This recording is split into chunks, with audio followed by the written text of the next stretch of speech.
I started my first church in a town called Hurt, Virginia.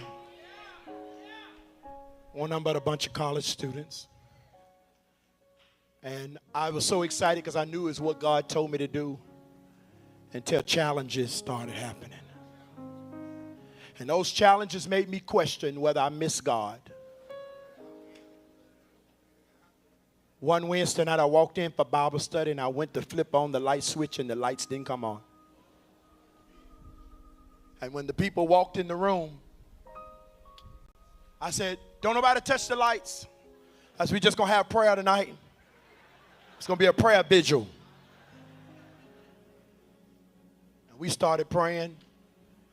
And I never forget, after church, I had to walk up and tell my mother with tears in my eyes, I said, the lights are cut off.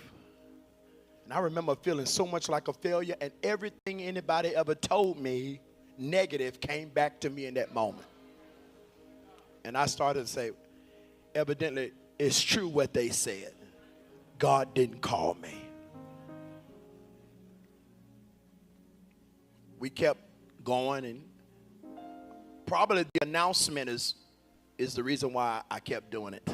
Because God will let you make an announcement and make it hard for you to pull it back. One Wednesday night we were having Bible study, and this older white gentleman came in because we were in this plaza, and he had an oxygen tank with him, and he came and sat down. Of course, we watched him. So we didn't know him. We knew all our members. We knew all 25 of them. And while I'm teaching Bible study, he says, I have something to say. And I was like, oh, no. No, that's not how this go here.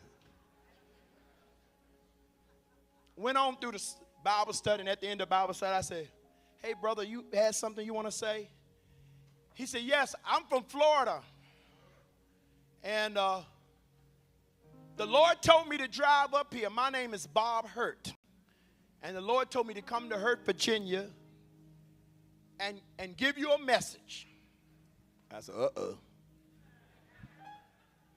He said, I was looking for where I was supposed to send this message, and the only thing that was lit up in Hurt, Virginia was your church, because we had this illuminated sign. I said, all right, yeah, brother, because I never gave up my microphone. I said, what's the message? He says, God told me to tell you, you won't fail. And he sat back down. That night, he stayed with George and Joyce, which was a couple from our church. And he stayed in their house, and Joyce says, I slept with a knife under my pillow. He gave us this information. He went back to Florida. And a couple of weeks later, I thought I would call him, and I called his wife, answered the phone. And she says, my husband is in the hospital. He told me about your church. That man died just a couple of weeks later.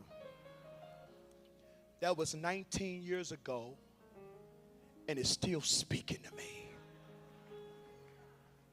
Will you lift up your hands in this room? Whatever God is telling you to do, whatever he put in your spirit to accomplish, I declare that the wind of God is getting up under you.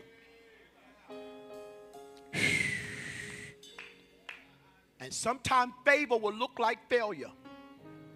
But I declare to you, before the sun gets hot, God will send help. I'm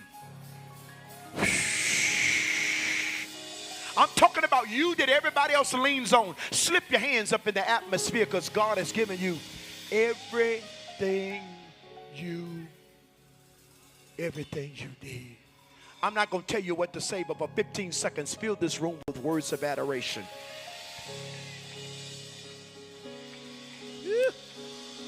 Oh! Shanamandio Sataba.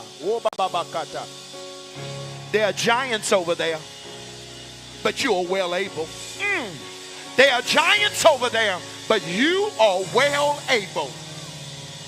You are well able.